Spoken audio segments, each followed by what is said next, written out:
오늘의 말씀은 열왕기하 9장 1절에서 13절 말씀입니다. 선지자 엘리사가 선지자의 제자 중 하나를 불러 이르되 너는 허리를 동이고 이 기름병을 손에 가지고 길르앗 라못으로 가라.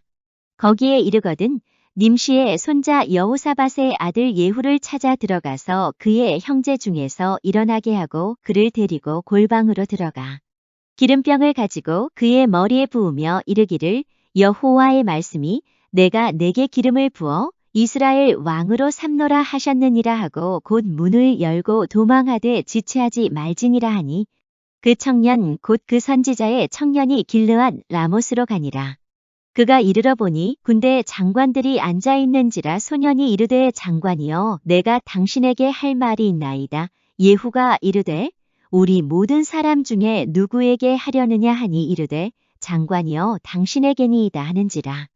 예후가 일어나 집으로 들어가니 청년이 그의 머리에 기름을 부으며 그에게 이르되 이스라엘 하나님 여호와의 말씀이 내가 내게 기름을 부어 여호와의 백성 곧 이스라엘의 왕으로 삼노니 너는 내 주 아합의 집을 치라. 내가 나의 종 곧 선지자들의 피와 여호와의 종들의 피를 이세벨에게 갚아주리라. 아합의 온 집이 멸망하리니 이스라엘 중에 매인자나 노인자나 아합에게 속한 모든 남자는 내가 다 멸절하되 아합의 집을 느밧의 아들 여로보암의 집과 같게 하며 또 아히야의 아들 바하사의 집과 같게 할지라. 이스라엘 지방에서 개들이 이세벨을 먹으리니 그를 장사할 사람이 없으리라 하셨느니라 하고 곧 문을 열고 도망하니라. 예후가 나와서 그의 주인의 신복들에게 이르니 한 사람이 그에게 묻되 평안하냐 그 미친 자가 무슨 까닭으로 그대에게 왔더냐 대답하되 그대들이 그 사람과 그가 말한 것을 알리라 하더라. 무리가 이르되 당치 아니한 말이라 청하건대 그대는 우리에게 이르라 하니 대답하되 그가 이리 내게 말하여 이르기를 여호와의 말씀이 내가 내게 기름을 부어 이스라엘 왕으로 삼는다 하셨다 하더라 하는지라.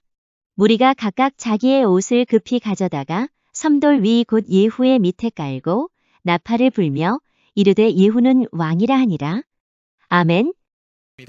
사랑하는 우리 대전면 속의 성도님들, 언제나 주님의 은혜 가운데 머물며 주님이 인도하심을 따라 살아가는 주의 백성들 되시길 간절히 소원합니다. 그 마음 가지고 우리 함께 믿음으로 고백합시다. 하나님이 함께 하시면 됩니다. 하나님이 함께 하시면 됩니다. 하나님이 함께 하시면 됩니다. 하나님이 함께 하시면 됩니다. 두 손 높이 들고 고백할까요? 하나님이 함께 하시면 됩니다.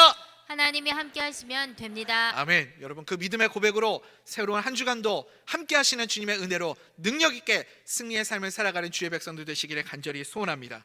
모든 역사를 주관하시는 분이 누구이십니까? 이 모든 역사를 주관하시고 운행하시는 분이 우리 하나님이심을 여러분 믿으시기 바랍니다. 오늘 우리가 읽은 열왕기하 9장 말씀에서 하나님이 이제 아합 왕가를 멸하시고 하나님의 말씀대로 그 왕가를 무너뜨리시는 내용을 살펴볼 수가 있습니다. 우리는 그런 생각을 하죠. 우리가 무엇인가를 결심하고 최선을 다하고 열심히 노력하면 내 삶도 바꿀 수 있고 우리의 삶에 뭔가를 이루어낼 수 있다라고 그렇게 생각을 합니다. 그렇지만 사실은 그렇지 않습니다. 내 힘과 내 노력만으로 내 삶을 바꿀 수 없고 무언가를 이루어낼 수 없습니다. 뭐든지 무엇이든지 하나님의 뜻대로 이루어지기 때문에 그렇습니다. 그래서 우리는 하나님의 선하신 뜻과 하나님의 계획을 믿으면서 주님의 은혜를 구하며 살아가는 주의 백성들 될 수 있기를 간절히 소원합니다. 열왕기하 말씀을 계속해서 묵상하고 있는데요, 이 말씀을 묵상하면 묵상할수록 제 마음속에 드는 생각이 바로 이것입니다. 이 작금의 이 시대를 우리가 바라보면서요, 이 열왕기하에 기록된 하나님의 말씀과 계속해서 이 시대가 겹쳐서 보이는 거예요. 나라의 지도자를 세우고 하나님이 나라를 운영하시고 이 모든 것들이 결국은 우리가 나라의 지도자를 세우고 이 나라를 국민들이 이끌어가는 것이 아니라 하나님이 운영하시고 하나님이 이끌어가시는 것이구나 라는 것을 깨닫게 됩니다. 그래서 여러분, 혹시 그거 아십니까? 이스라엘 백성들이 하나님 앞에서 범죄하고 악한 행동을 하면 하나님이 이스라엘 백성들에게 매를 드시는데, 그 매를 드시는 방법이 뭐냐면 악한 왕을 세우는 거예요. 이게 되게 무서운 말씀이죠. 그러니까 우리가요 이런 생각 하잖아요. 대통령이 있는데 어떤 대통령은, 과거에 있었던 어떤 대통령은 우리가 뉴스에서 보면 아니 어떻게 대통령이라는 사람이 저런 악한 일을 할 수가 있어? 저런 못된 생각을 할 수가 있지? 이런 생각이 드는 거예요. 그런데 시간이 더 지나고 나서 나중에 또 다른 대통령이 뉴스에 나오는 내용을 들어보니까 그런 생각이 드는 거죠. 야, 옛날에 그 대통령, 내가 그렇게 욕했던 그 대통령은 그래도 양반이었네. 지금 저 사람에 비하면 아유, 그나마 착한 왕이었네. 착한 대통령이었네. 그런 생각 들지 않습니까? 여러분, 이스라엘이 지금 그런 상황인 거예요. 점점 백성들이 강팍하여지고 죄악이 깊어지니까 하나님이 이스라엘 백성들을 심판하시고 매를 때리시는 방법이 무엇인가? 더 악한 왕을 세우는 거예요. 더 악한 왕. 그러니까 여러분, 우리가요, 우리 성도들이, 교회가 하나님 앞에 무엇을 구해야 하는지 아십니까? 우리가 해야 할 일은 무엇입니까? 우리는 겸손하게 주님의 은혜를 구하는 자들이 되어야 할 줄 믿습니다. 우리가 하나님 앞에 무엇을 기도해야 될까요? 주여, 이 나라, 이 백성, 이 조국, 이 땅, 주님이 운영하시는 하나님의 나라이오니 주님께서 하나님의 선하심으로 이 나라를 인도하여 주시옵소서. 선한 길로 우리를 이끌어 주시옵소서. 우리가 이 기도를 드려야 됩니다. 여러분, 교회 안에서요, 우리가 정치 얘기할 필요 없습니다. 누가 진보니, 누가 보수니, 누가 옳으니, 누가 그르니, 그런 얘기 꺼내실 필요도 없어요. 우리는요, 그냥 기도하기만 하면 됩니다. 기도하면 하나님의 가장 빠르신 역사와 하나님의 선하신 인도하심을 우리가 보게 될 줄 믿습니다. 열왕기상 19장, 우리 찬송가 함께 불렀던, 오늘 찬송가 불렀던 19장 3절에 보면요, 찬송가 가사가 이렇습니다. 하나님의 크신 섭리 그 뜻대로 되도다. 우리 아버지의 뜻은 거룩하도다. 여러분 믿으십니까? 하나님의 크신 섭리 안에 결국은 모든 것이 하나님의 뜻대로 이루어지는 거죠. 하나님이 역사를 주관해 가십니다. 그러므로 우리는 내가 뭔가를 이루어간다고 착각하지 말고 하나님의 손에 맡겨드리고 주의 긍휼을 구할 수 있는 그런 주의 백성들이 될 수 있기를 간절히 소원합니다. 하나님이 이제 이스라엘, 특별히 북이스라엘을 심판하시기 위해서 그 악한 북이스라엘 아합 왕가와 그리고 그를 따르는 북이스라엘에 있는 이스라엘 백성들을 심판하기 위해서 엘리야 선지자에게 세 사람을 세우라고 명령을 하십니다. 그 사람들이 누구였느냐? 첫 번째는 아람 왕으로 하사엘이라는 사람을 세우라고 명령하십니다. 두 번째는 이제 북이스라엘의 왕 아합 왕가를 다 무너뜨릴 수 있는 새로운 왕 예후라는 왕을 세우라 명령을 하시죠. 세 번째는 엘리야에게 너의 뒤를 이어서 너를 뒤어 후계자가 될 엘리사를 세우라, 이 세 사람을 세우라는 사명을 주십니다. 그런데 우리가 물론 열왕기상 말씀을 우리가 함께 묵상하지는 않았지만 다 아시는 대로 엘리야는 이 세 사람 중에 딱 한 사람만 세울 수 있었습니다. 누구를 세웠어요? 후계자로 엘리사 세우는 일만 했습니다. 나머지 아람 왕으로 하사엘을 세우는 것, 그리고 예후로 왕을 세우는 것은 엘리야의 시대 때는 이루어지지 않고, 하나님이 엘리야의 시대 때 그것이 이루어지지 않았다라는 것은 무엇을 의미하냐면 하나님의 진노의 심판을 하나님이 유보하셨다라는 의미를 가지고 있습니다. 잠깐 하나님이 기다리시는 거죠. 다시 회개할 수 있는 기회를 주셨어요. 왜 하나님이 그 하나님의 진노의 심판을 유보하셨습니까? 두 가지 이유가 있죠. 우리가 잘 아는 대로 열왕기하 1장에 보면 첫 번째는 엘리사가 마지막으로 이 엘리야가 승천하기 전에 엘리야를 스토커처럼 막 쫓아다니면서 그렇게 뭔가를 구하잖아요. 마지막에 이제 엘리야가 도대체 왜 이렇게 날 쫓아오니? 내가 너한테 뭘 해주기 원하느냐? 사실은 그게 하나님이 엘리야의 입을 통해서 엘리사에게 하신 말씀이죠. 그래서 엘리사도 엘리야에게 대답을 하고 있지만 사실은 하나님께 드리는 기도를 드리는 거예요. 뭐라고 엘리사가 기도합니까? 나의 선생님, 엘리야의 시대 때 그 능력 많은 엘리야 선생님도 하나님의 은혜를 받아서 능력을 받아서 사명을 다 했는데 결국은 이 백성을 돌이키지 못하였다면, 그렇다면 하나님 그 진노를 잠깐 거두시고 나에게, 우리 선생님에게 주셨던 갑절의 성령의 역사를 2배로 나에게 허락해 주셔서, 그래서 이 나라 이 백성이 다시 하나님께 돌이키고 회개할 수 있는 기회를 주시옵소서. 엘리사가 그렇게 자기 생명을 걸고 중보기도를 드렸다고요. 그것 때문에 하나님이 심판을 잠깐 유보하셨습니다. 그런데 결국은 어떻게 됐어요? 오늘 우리가 읽은 열왕기 하 9장에 보면 그 하나님의 진노의 심판을 그대로 결국은 이루어지게 되는 겁니다. 하나님의 말씀대로, 하나님 계획대로 이루어지는 거예요. 그래서 엘리야 시대 때 못 세웠던 두 사람, 아람 왕으로 하사엘을 세우는 것과 그리고 북이스라엘 왕으로 예후를 세우는 것을 결국은 누구의 손으로 하게 돼요? 엘리사의 손으로. 엘리사의 손으로 그 일을 하게 되는 거죠. 그 말은 무슨 의미겠어요? 이제 북이스라엘에 하나님의 진노의 심판이 임하게 된다라는 의미를 가지고 있는 겁니다. 어찌됐건 이 엘리사 때문에 하나님이 잠깐 심판을 유보하셨습니다. 또 한 가지 하나님이 심판을 유보하시는 이유는 누구 때문이냐면 아합 왕 때문이에요. 아합 왕. 여러분, 이 악한 왕의 대명사 하면 아합 왕 아니에요? 그런데 이렇게 악한 아합 왕인데 어떻게 하나님이 아합 왕 때문에 진노의 심판을 유보하셨는가? 아합 왕이 회개를 했기 때문에 그렇습니다.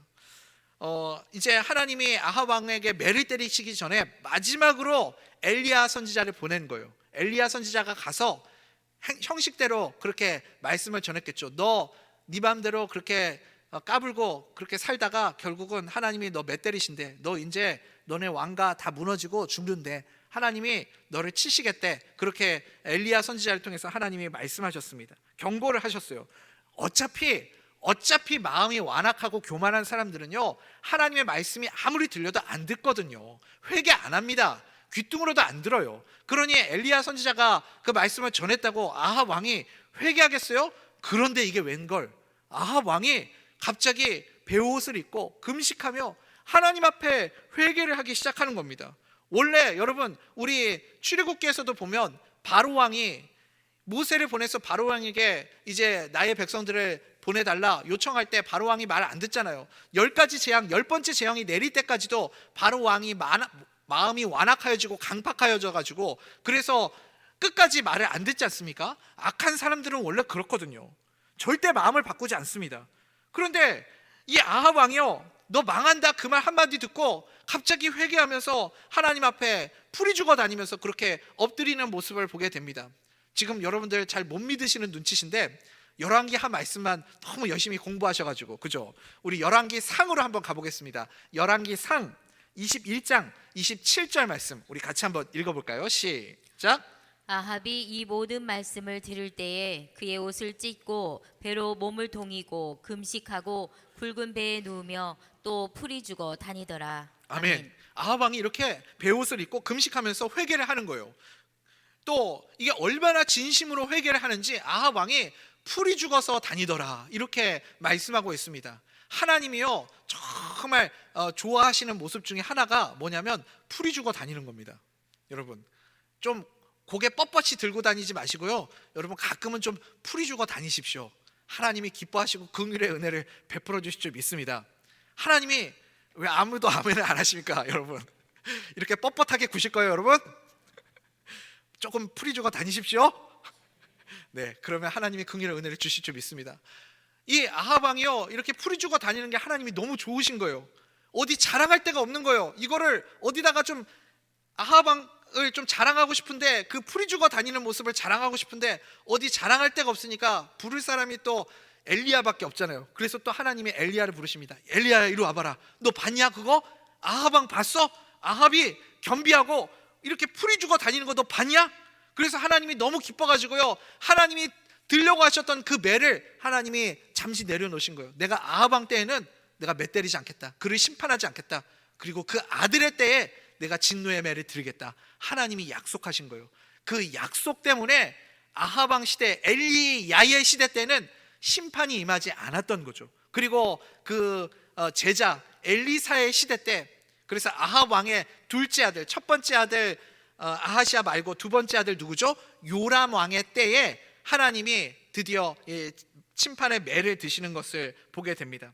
만약에요, 이미 일어난 역사이기 때문에 만약이라는 것은 있을 수 없지만, 그러함에도 불구하고 만약에 이 아합 왕의 둘째 아들 요람 왕이요, 아합 왕처럼 그렇게 한 번이라도 하나님 앞에 진심으로 회개하고 주님 앞에 돌이켰다면요, 만약에 하나님 앞에 단 한 번만이라도 자기의 잘못을 뉘우치고 회개하는 모습을 보였다면, 그랬다면 어땠을까요? 하나님이 그래도 그때도 심판의 매를 드셨을까요? 저는 그렇지 않으셨을 거라고 생각합니다. 아니, 그렇게 악한 아합 왕에게도 자비를 베푸신 하나님이신데, 하나님은 분명히 그 요람 왕도 다시 한번 용서해 주시지 않으셨을까요? 요람 왕의 때에 하나님이 심판을 유보하셨을 거고, 그 후손들 가운데에도 누군가가 또 하나님 앞에 진심으로 회개하면 그 한 사람 때문에 하나님이 심판을 또 유보하셨을 거고, 계속해서 그런 일이 또 회개하는 자가 있고 또 회개하는 자가 있고 또 회개하는 자가 있었다면, 만약에 그런 일이 있었다면 하나님이 마침내는 이 진노의 매를 내려놓으실 수도 있지 않았을까라는 생각을 하게 됩니다. 왜 그러냐면요, 여러분, 선지자를 보내서 그냥 아합 왕 매 때리면 되잖아요. 때리면 되는데 왜 굳이 엘리야를 보내서 너 망한다, 너 이제 죽을 거야, 너 하나님이 매 때릴 거야, 왜 계속해서 이 경고의 메시지를 보내게 하시는 걸까요? 우리도 자녀들한테 계속 경고하잖아요. 너 한 번만 더 하면 진짜 맞아, 너 혼난다. 그렇게 하는 이유가 뭐죠, 여러분? 진짜 혼내려고 칼을 가는 건가요, 여러분? 칼 갈면서 너 진짜 이제 혼나? 그런 게 아니잖아요. 여러분, 지금까지 그러셨어요? 이렇게 경고하는 이유는 뭐예요? 빨리 뉘우치고 돌이키라는 거 아닙니까? 그러니까 선지자를 보내서 하나님이 경고하게 하시는 이유는 뭐냐면, 하나님은, 하나님의 진짜 마음은 매 때리고 싶지 않으신 거예요. 정말 너 매 들 거야? 너 이렇게까지 하는데도 안 돌아올 거야? 너 이제 돌아와야지 하면서 하나님이 다시 한번 기회를 주시지 않습니까?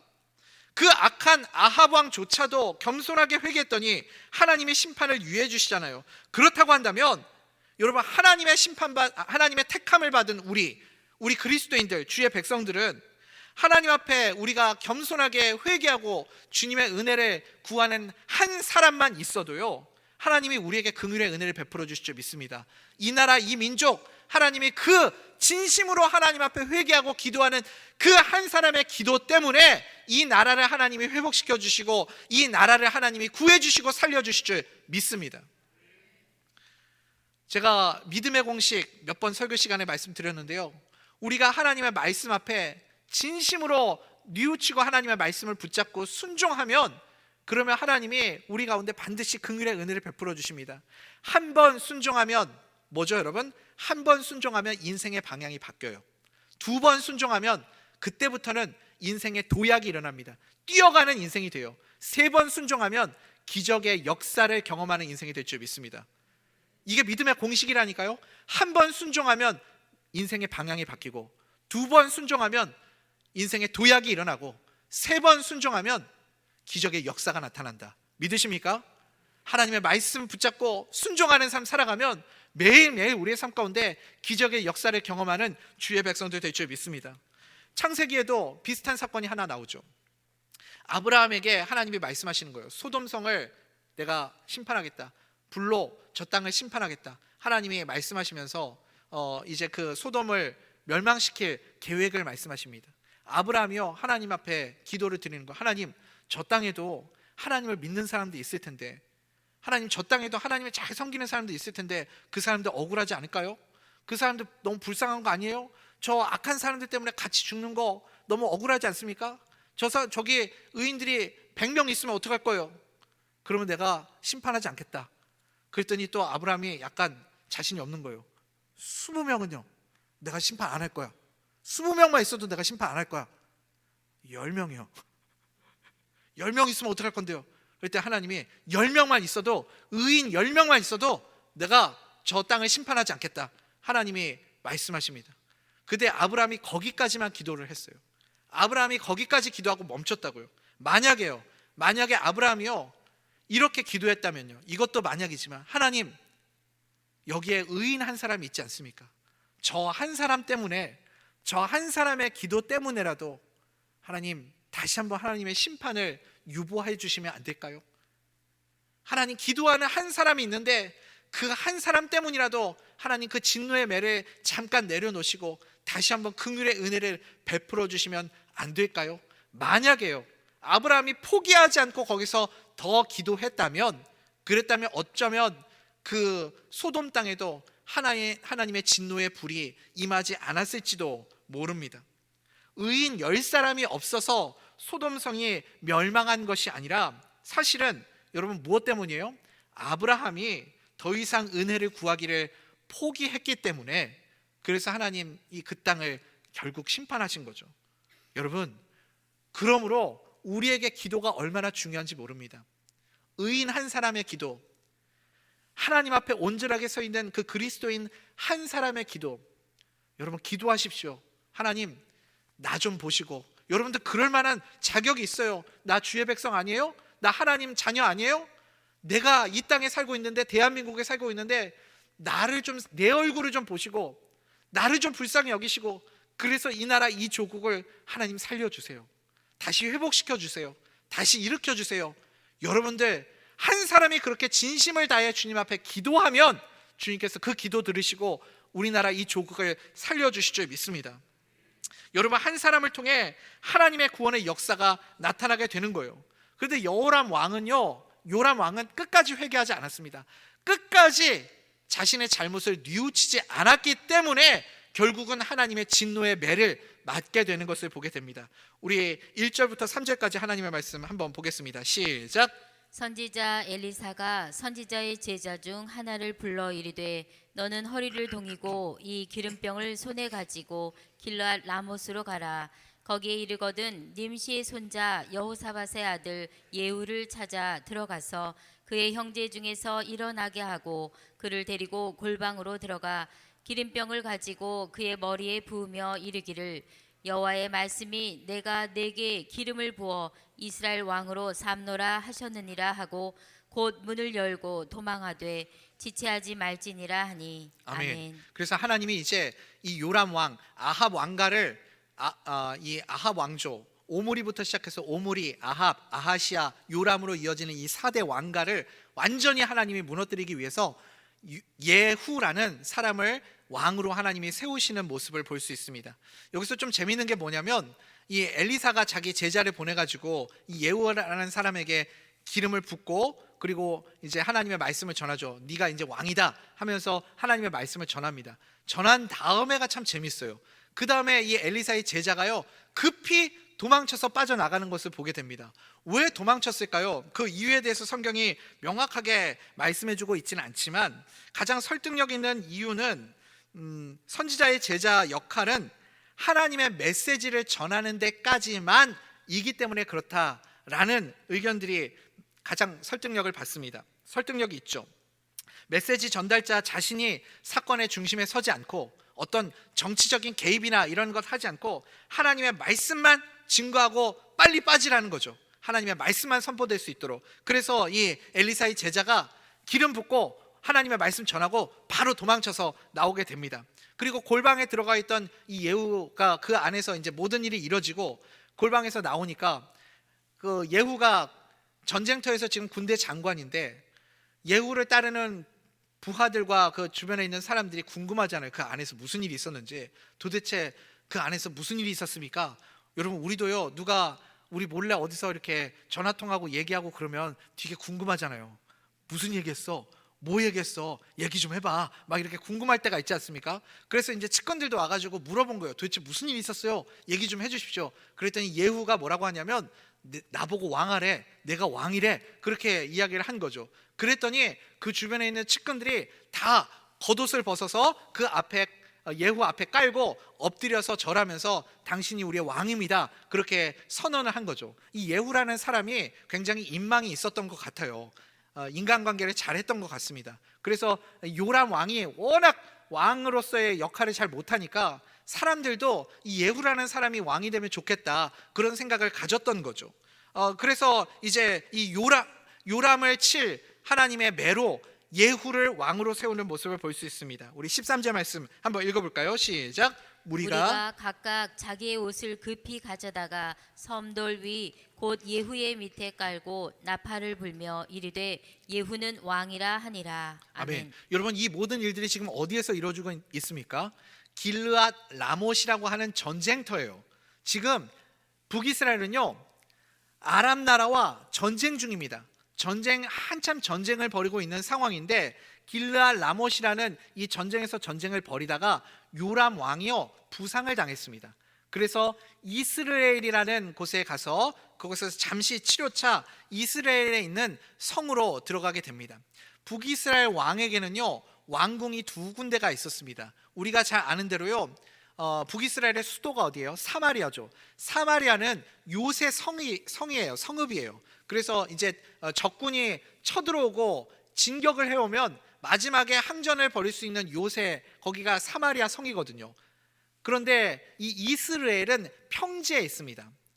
평평한 평지. 우리 열왕기상의 19장에 보면 나봇의 포도원 나오지 않습니까? 그 포도밭이 쫙 펼쳐져 있는 좋은 땅, 그 평원에 있는 곳이 이 이스라엘 평지에 있는 성읍이에요. 그래서 이 두 군데 성을 가지고 있습니다.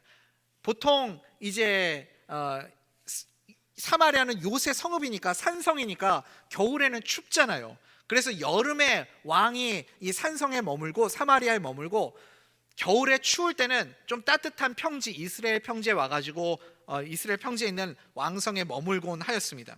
오늘도 지금 이 요람 왕이 전쟁터에서 부상을 당해서 이스라엘에 있는 이 평야지대에 있는 성에 들어오게 된 거죠. 길르앗 라못이 전쟁터인데 지금 왕은 성에 들어가서 쉬고 있고 전쟁 중이지 않습니까? 이 전쟁 중에 대치하고 있는 상황 가운데 예후가 군대를 이끌고 그 전장에서 빠져나와서 이스라엘로 향해서 오게 되는 겁니다. 마치 예전에 우리 그 고려말 시대에 이성계가 군대를 이끌고 명나라 치러 간다고 하다가 갑자기 위화도에서 회군을 해가지고 그렇게 돌아와가지고 쿠데타를 일으켜서 자기가 왕되고 조선 왕조를 일으켜 세우고 그렇게 하지 않았습니까? 마치 그때처럼 그렇게 군대들을 다 이끌고 지금 이스라엘 성을 향해서 가고 있는 거예요. 길르앗 라못에서 아람 군대하고 대치하고 있다가 예후가 군사를 빼서 지금 이스라엘로 가고 있으니까 성경에는 그런 표현이 없지만 이걸 저는 길르앗 라못 회군이라고 그렇게 말할 수 있을 것 같습니다. 우리나라 80년대에도 이런 사건이 하나 있었죠.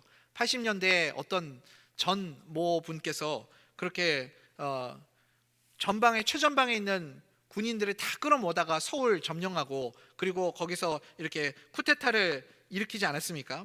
만약인데 그때도 북한 군대가 이 최전방에 있는 병력이 빠졌다는 것을 알았다면 우리나라 되게 위험할 수도 있었겠죠. 그런데 하나님이 감사하게도 이 북한의 눈을 어둡게 해주셔서 그래서 이 북한이 우리나라 침투하지 않도록 지켜주신 것 아닙니까?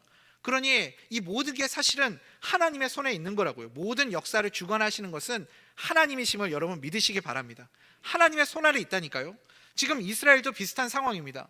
전장에 있었던 군대를 다 빼가지고 이스라엘 성으로 향해 가고 있으니까 전장에는 병사가 없어요. 그러면 아람 군대가 그냥 치고 들어오면 이스라엘 다 무너져 내려가는 상황입니다. 그런데 하나님이 아람 군대의 눈을 어둡게 만들어 주신 거예요. 갑자기 군대가 확 빠지니까 아람 군대가 무슨 생각을 했냐면 저것들이 지금 작전 쓰는구나. 우리들 쫓아오면은 이렇게 공격하려고 내가 바보냐? 우리 절대 안 넘어간다. 우리는 바보가 아니야. 하면서 진짜 바보처럼 거기서 가만히 있었던 거예요. 그래서 그 좋은 기회를 놓친 거죠. 우리가 이것을 통해서 무엇을 알 수 있는가?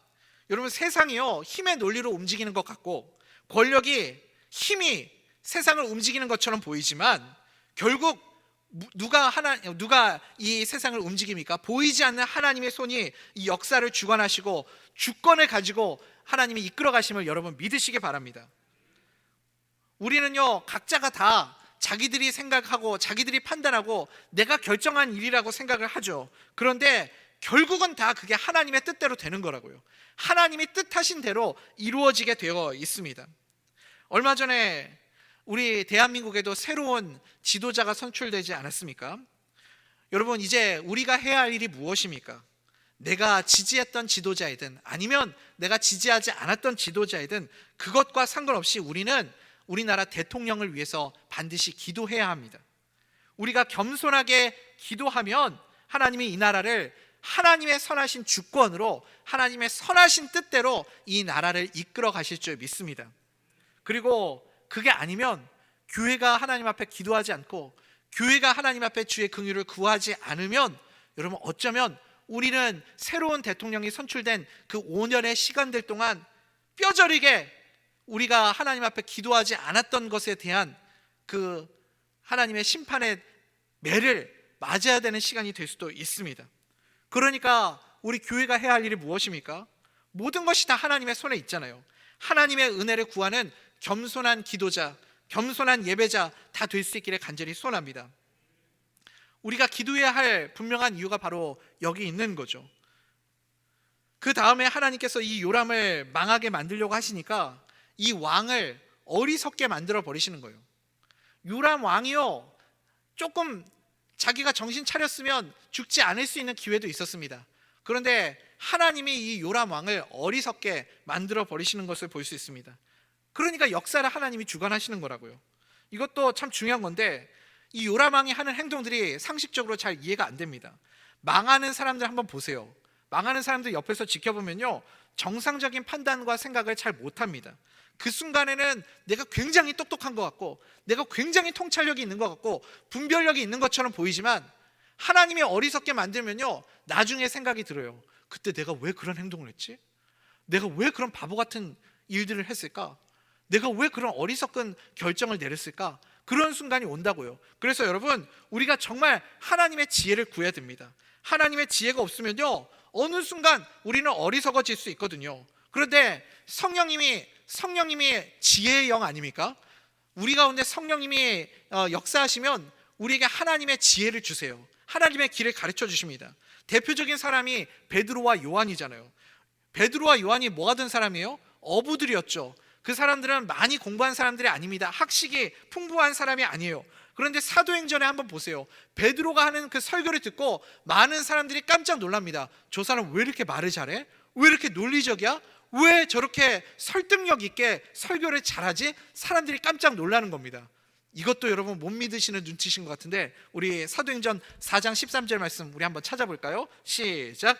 그들이 베드로와 요한이 담대하게 말함을 보고 그들을 본래 학문 없는 범인으로 알았다가 이상히 여기며 또 전에 예수와 함께 있던 줄도 알고. 아멘. 여러분, 성령님이 우리 가운데 임하시면 이런 지혜도 우리에게 주실 줄 믿습니다. 하나님이 우리에게 지혜를 주셔야 돼요. 이 베드로처럼 주시는 지혜를 통해서 또 분별력을 가지고 능력 있게 살아가는 주의 백성들 되시기를 간절히 소원합니다. 하나님이 이 요람 왕을 어떻게 심판하게 만드시는가? 핵심이 이것입니다. 악인을 어리석게 만들어 주신다. 하나님의 악인을 어리석게 만드시는 거예요. 그래서 망하게 되는 거죠. 이제 위아도 회군처럼 길앗 라못 회군을 했습니다. 예후가요, 저 멀리에서 지금 군사들을 이끌고 맹렬한 기세로 이스라엘 성을 향해서 막 달려오고 있는 겁니다. 이것을 제일 먼저 누가 발견했는가? 저 망대에서 살펴보고 있는 파수꾼이 지금 예후를 위시한 군대가 막 달려오는 것을 발견했습니다. 이제 예후와 그와 함께하는 병사들은요, 뒤가 없어요. 길앗 라못 회군을 했다는 건 다시 돌이킬 수가 없습니다. 돌아갈 수가 없는 사람들이에요. 그러니까 무조건 그 쿠데타는 성공을 해야만 하는 상황인 거예요. 그 아까 제가 80년대 그 반란을 일으켰다는 그 전모 씨 중심으로 해가지고 영화 하나 만든 적 있잖아요. 최근에 그 영화에서 나온 유명한 대사 있지 않습니까? 실패하면 뭐죠? 실패하면 반역이고 성공하면 혁명 아닙니까? 이러잖아요. 실패하면 반역이고 성공하면 혁명인 거죠. 그러니까 지금 이 예후를 위시한 군대도요, 뒤가 없어요. 실패하면 다 목 날아가는 거 아닙니까? 왕한테 반기를 들었는데 이제 뭐 길이 없죠. 그러니 이제는 진짜 최선을 다해서 왕을 죽이는 길밖에 없는 거예요. 맹렬한 기세로 지금 달려오고 있는 거죠. 저 멀리서 군대가 달려오고 있으니까 이제 요람 왕이 쟤들이 왜 지금 갑자기 군대를 빼서 일로 오지? 야, 한번 이 전령을 하나 보내봐, 이렇게 명령을 합니다. 그래서 전령을 보냈어요. 그런데 예후가 바보도 아니고 전령을 되돌려 보내겠어요? 지금 자기가 뭐하러 돌아오고 있는지 뻔히 알 텐데 전령을 돌려보내면 전령이 와가지고 쟤들 지금 쿠데타 일으키러 오고 있는데요, 얘기할 거 아닙니까? 그래서 전령을 보내지 않습니다. 한번 보냈는데 안 와요. 이상하지 않아요? 전령을 보냈는데, 왕이 전령을 보냈는데 우리 아군한테, 근데 안 돌아와요. 그러면 의심을 해야 될 거 아니에요. 그래서 한 명 더 보냅니다. 전령을. 두 번째 전령을 보내요. 안 돌아왔어요. 그러면 이거는 의심이 아니라 확신을 가져야 되는 거 아닙니까? 이거 문제 있다. 이런 생각을 가져야 되겠죠. 그런데 지금 예후는 그것에 대한 인식이 전혀 없는 거예요. 지금 어떤 상황인지 분별을 전혀 못하는 겁니다. 여러분 한번 생각해 보세요. 군대가요 지금 전쟁터에 있었잖아요. 전쟁터에서 만약에 예후 우리 편 아군이 전쟁에서 승리를 하고 돌아온다면 개선한 군대가 빨리 막 달려올 이유가 있나요? 개선한 군대는 빨리 올까요? 천천히 이렇게 사람들에게 환영을 받으면서 돌아올까요? 어떻게 올 것 같아요, 여러분? 천천히 오겠죠. 막 사람들이 이렇게 손들고 환영하고 막 그렇게 칭송하는 소리를 들으면서 개선 장군이 천천히 그렇게 성으로 돌아오지 않겠습니까? 그런데 지금 굉장히 빨리 뛰어오고 있는 거예요. 그러면 지금 전쟁에서 지고 후퇴하고 있는 상황인가? 이렇게 생각할 수도 있죠. 그런데 전쟁에서 만약에 밀려가지고 후퇴할 때는요, 여러분 후퇴할 때는 뭐 그냥 걸음아 나살려라 36개 주랭량으로 막 도망치면서 오는 거 아니에요? 그럴 때는요 무슨 전열이고 뭐고 나의 상관이고 뭐고 그냥 일단 내가 살아야 하니까 머리 막 산발돼가지고 정신없이 막 뛰어오는 거죠. 그렇게 후퇴하면서 돌아오는 군대가 여러분 전열을 갖추고 오겠습니까? 아니면 정신없이 막 그냥 오합지졸 군대처럼 그렇게 뛰어오겠습니까? 어떻게 올 것 같아요? 정신없이 뛰어오겠죠. 그런데 개선 장군으로 돌아오는 것도 아니고 엄청나게 빨리 군대가 오고 있는데 딱 전열을 갖추어가지고 그렇게 맹렬한 속도로 지금 이스라엘 성으로 오고 있단 말이에요. 그러면 이거는 패잔병도 아니고 이거는 개선 장군도 아니라고요. 그러면 당연히 성 밖으로 나가면 돼요? 안 돼요? 안 되죠. 나가면 안 된다고요. 여러분 왜 이렇게 오늘 반응이 없으십니까? 성 밖으로 나가는 바보가 어디 있습니까? 성 안에 머물러 있어야죠. 너 왜 전쟁터에 있다가 갑자기 군대를 빼가지고 여기까지 왔냐? 왕이 성 안에 있으면서 그렇게 성 벽 위에 올라가가지고 물어봐도 되잖아요. 그런데 이 요람 왕이 어리석어진 거예요. 지금 이 모든 상황을 제가 지금 벌써 얘기 드린 세 가지, 이 전령을 2번이나 보낸데도 돌아오지 않고 지금 빠르게 급하게 오고 있는데 이 사람들이 전열을 갖추고 있고 이런 세 가지 징후들이 있는데도 불구하고 요람 왕이 문을 열고 그들을 맞이하러 나가게 됩니다. 그리고 그곳에서 이 예후와 대치를 하게 되죠. 우리 그 말씀 한번 읽어보겠습니다. 21절 22절입니다. 시작. 요람이 이르되 메우라 하매 그의 병거를 메운지라. 이스라엘 왕 요람과 유다 왕 아하시아가 각각 그의 병거를 타고 가서 예후를 맞을새 이스라엘 사람 나봇의 토지에서 만나매 요람이 예후를 보고 이르되 예후야 평안하냐 하니 대답하되 내 어머니 이세벨의 음행과 술수가 이렇게 많으니 어찌 평안이 있으랴 하더라. 아멘. 그러니까요 지금 평안하냐 물을 때 예후가요 그 요람 왕의 엄마 이야기를 꺼내잖아요. 여러분 원래 이게 싸울 때요 엄마 욕하는 건 반칙이거든요. 근데 지금 이 요람 왕의 엄마 이 이세벨의 음행과 술수에 대해서 얘기하면서 이런 얘기를 꺼낸다는 것은 무엇이냐면 이제 더 이상 뒤를 돌아보지 않겠다. 반드시 이 가문을 처단하겠다. 혁명하겠다라는 거예요. 그런 배수의 진을 치고 있는 모습을 보게 됩니다. 그리고 여기 또 한 가지, 여기 남유다의 왕 아하시아 왕도 여기 전쟁터에 같이 와 있는 거죠. 전쟁한다고 그래가지고 사돈관계 아닙니까? 아하시아가 그냥 왔다가 이 사람은 괜히 여기 와 있다가 같이 죽게 생긴 거예요. 왕된 지 1년 만에 같이 죽게 되는 그런 상황을 보게 됩니다. 여러분 이 말씀을 통해서 우리가 무엇을 깨달아야 됩니까? 우리도요 하나님의 지혜가 없으면 어느 순간 이렇게 어리석어질 수 있습니다. 내가 뭘 분명하고 명확하게 판단할 그런 능력이 있습니까? 여러분 인정할 수 있어야 됩니다. 우리는요 생각보다 내가 생각하는 것보다 더 어리석은 존재들입니다.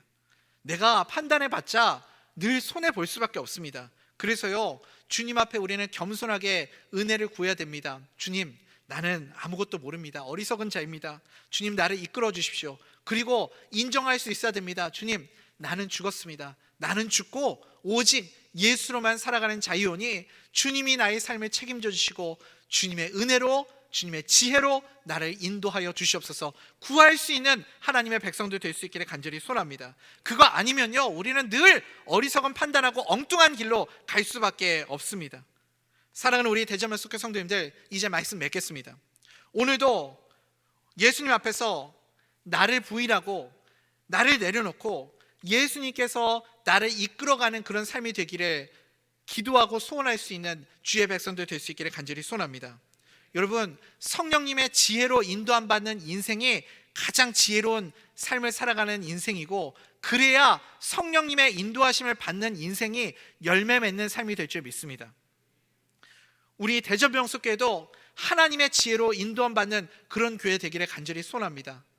오늘 우리가 읽은 말씀과 같이 하나님께서 모든 것을 주관하고 계십니다.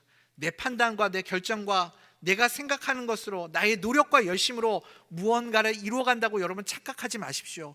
주님 손에 있습니다. 언제나 주님의 긍휼의 은혜를 구하고 말씀을 붙잡고 그 말씀대로 순종하며 살아가기로 결단하면 하나님께서 우리의 인생의 믿음의 방향을 바꿔주시고 도약이 일어나게 하시고 기적이 일어나는 은혜를 허락해 주실 줄 믿습니다. 우리 성도님들 가정 가운데 이 성령님이 인도하여 주셔서 늘 하나님의 은혜로 살아가고 승리하는 믿음의 길을 걸어가는 복된 주의 백성들 다 될 수 있기를 간절히 소원합니다.